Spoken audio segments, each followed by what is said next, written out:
Dapat magpulot yan, Maray. Hello po, mga ka-reels. Ito po, nagluluto po kami ng maha.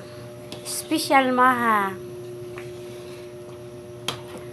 Ang anak ko po ang may ingredients nito, ang may ano. Tumutulong lang po ako maghalo.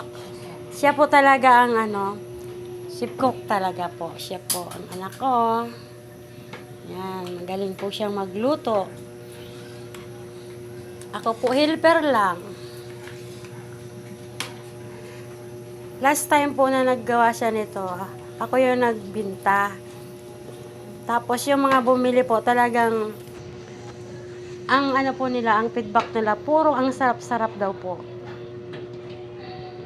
So yummy. Tapos ito pong katabi, gumagawa siya ng tawag dyan, nak? Ha? Lunok. Lunok sa Bicol, ano sa Tagalog?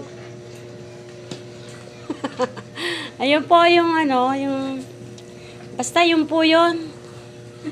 Gata po.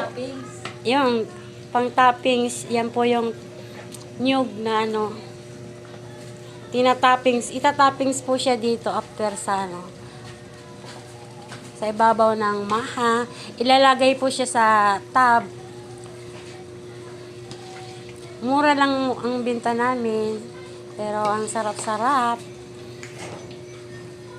Yummy na, affordable pa. Saan pa kayo? Yan, di ba po?